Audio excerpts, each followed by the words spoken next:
ബാഴ്സലോണയുടെ സൂപ്പർ താരം യമാലിനെ കുറിച്ച് സംസാരിച്ചിരിക്കുകയാണ് ഇപ്പോൾ സഹതാരം ലെവൻഡോസ്കി. യമാലിന് വെറും 17 വയസ്സ് മാത്രമേ പ്രായമായിട്ടുള്ളൂ. ഒരുപാട് കരിയർ ഇനിയും അദ്ദേഹത്തിന് ബാക്കിയുണ്ട്. ചില സമയങ്ങളിൽ ആളുകൾ കരിയർ എങ്ങനെ തുടങ്ങി എന്നുള്ള കാര്യങ്ങളൊന്നും ചർച്ച ചെയ്യില്ല, പറയില്ല. ആളുകളൊക്കെ കൂടുതലായിട്ട് ഫോക്കസ് ചെയ്യുക കരിയർ എങ്ങനെ അവസാനിച്ചു എന്നുള്ള പ്രസ്താവനയൊക്കെയാണ് ഇപ്പോൾ സൂപ്പർ താരം യമാലിനെ കുറിച്ചിട്ട് ലെവൻഡോസ്കി വന്ന് പറഞ്ഞിട്ടുള്ളത്. ശരിയാണ്, പല ഫുട്ബോൾ താരങ്ങളും നമ്മൾക്ക് കരിയറിലേക്ക് വരുന്ന ഒരു തീയുമായി വരുന്ന ഒരുപാട് താരങ്ങളുണ്ട് അല്ലേ.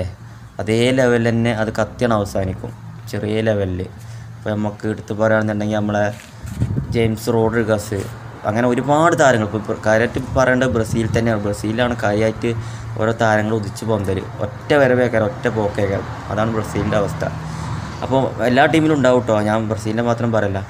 അപ്പോൾ അങ്ങനെ ഒരുപാട് താരങ്ങളുണ്ട് കരിയറിലേക്ക് കാലെടുത്ത് വെക്കുമ്പോൾ മിന്നുന്ന ഫോമിൽ വന്നിട്ട് പിന്നെ ആ ഒരു കരിയർ അതേ ലെവലിൽ കണ്ടിന്യൂ ചെയ്യാൻ കഴിയാതെ പോകുന്ന ഒരുപാട് താരങ്ങളുണ്ട്. സൂപ്പർ താരം യമാലി ആ ഒരു രീതിയിൽ ആവാതിരിക്കട്ടെ എന്നുള്ളൊരു പ്രസ്താവനയൊക്കെയാണ് ഇപ്പോൾ ലെവൻഡോസ്കി ഉദ്ദേശിച്ചത് എന്നൊക്കെയാണ് ഞാൻ കരുതുന്നത്.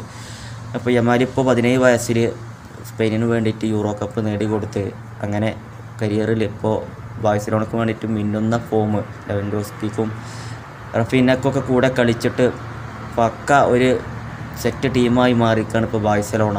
ആ ഒരു ടീമിൻ്റെ ഒരു പ്രധാന ഘടകമാണ് ഇപ്പോൾ യമാൽ.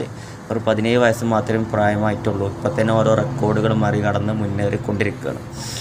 അദ്ദേഹത്തിൽ ഒരുപാട് പ്രതീക്ഷ ഉണ്ട്. സ്പെയിനിൻ്റെ ഫാൻസിനാണെന്നുണ്ടെങ്കിലും സ്പെയിൻ രാജ്യാന്തര ഫുട്ബോളിനാണെന്നുണ്ടെങ്കിലും ബാഴ്സലോണ ടീമിനൊക്കെ ആണെന്നുണ്ടെങ്കിലും ഒരുപാട് പ്രതീക്ഷ ഉണ്ട്. കാരണം കളിയിലേക്ക് കാലെടുത്ത് വെച്ചിട്ടുള്ളൂ. ഇപ്പോൾ മെസ്സി ബാഴ്സയ്ക്ക് വന്ന സമയത്ത് ചെറിയ പ്രായത്തിൽ തന്നെ റെക്കോർഡുകൾ വെട്ടി വന്ന ആളാണല്ലോ. അപ്പോൾ അങ്ങനെയൊക്കെ ചിന്തിക്കുമ്പോൾ അദ്ദേഹത്തിലും ഒരുപാട് പ്രതീക്ഷകൾ നൽകുന്നുണ്ട് ബാഴ്സലോണക്ക് എന്നുള്ളത് നമുക്ക് ചിന്തിക്കാം.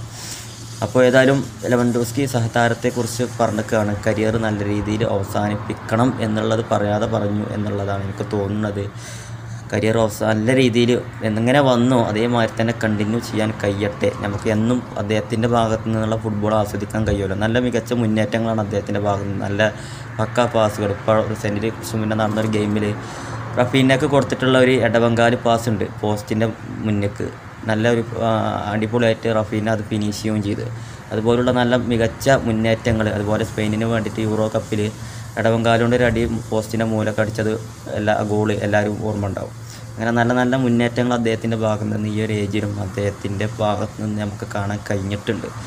അതേപോലെ തന്നെ മുന്നേറാൻ കഴിയട്ടെ. നമുക്കൊക്കെ പരമാവധി ആസ്വദിക്കാമല്ലോ ഓരോ താരങ്ങളുടെയും ഫുട്ബോളിലേക്കുള്ള വരവ് അല്ലേ.